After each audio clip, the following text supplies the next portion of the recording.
Je m'appelle Sandrine De Tane, je suis chercheuse en psychologie clinique et différentielle à l'Université libre de Bruxelles.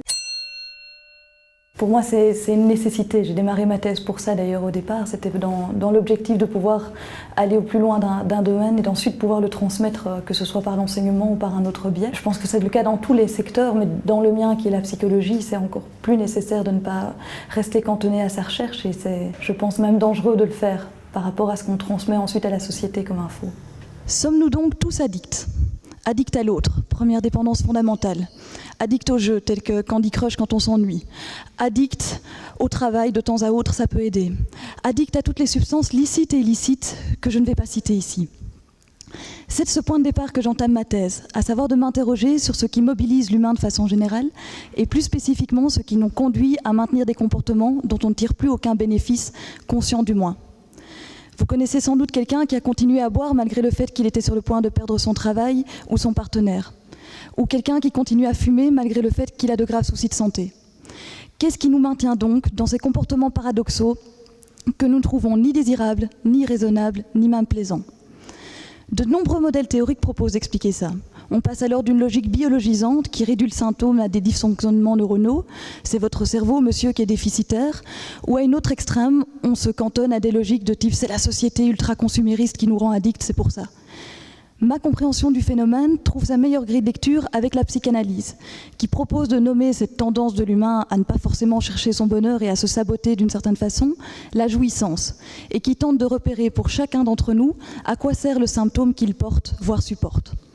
Après donc ce premier axe de ma thèse, qui est d'essayer de comprendre cette notion qui est bien plus complexe que ce que je vous explique maintenant, je m'intéresse à ce que les neurosciences proposent du côté des addictions.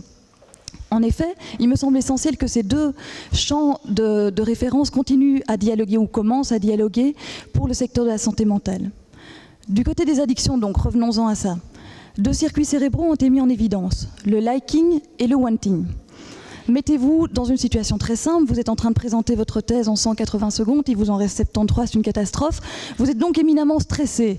Du coup, vous avez soif. Heureusement, ils nous ont prévu de l'eau, c'est gentil. Et par ailleurs, votre circuit du wanting va se mettre à s'activer pour vous mobiliser au plus vite vers une source d'eau, ou mieux encore vers un apéro.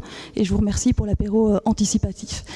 Il se fait que lorsque vous consommerez enfin votre boisson, vous aurez votre circuit du liking qui va s'activer pour indiquer à votre cerveau que c'est la bonne action et qu'elle est plaisante.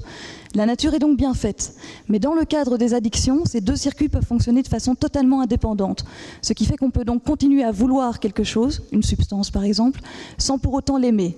Et c'est ici que je propose l'interaction entre le concept psychanalytique de la jouissance et le wanting du côté des neurosciences. En dernier lieu, ça tombe bien, il reste 30 secondes, la dernière partie de ma thèse est d'essayer de voir si ce dialogue peut continuer au niveau expérimental. Pour ce faire, j'interroge des populations de gros fumeurs qui désirent arrêter de fumer, à qui je demande d'une part d'associer librement autour de leur consommation, entre autres, et d'autre part de faire des tâches cognitives avec des potentiels évoqués, donc des électrodes. L'avenir me dira si oui ou non ces deux types de mesures peuvent corréler ensemble.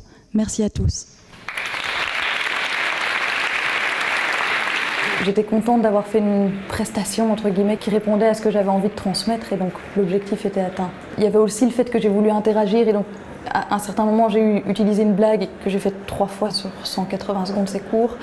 Et donc au moment où j'ai répété pour la 3e fois, j'ai eu envie de me mettre une claque en me disant que ça suffisait. Donc voilà, les techniques d'improvisation peuvent encore être à retravailler.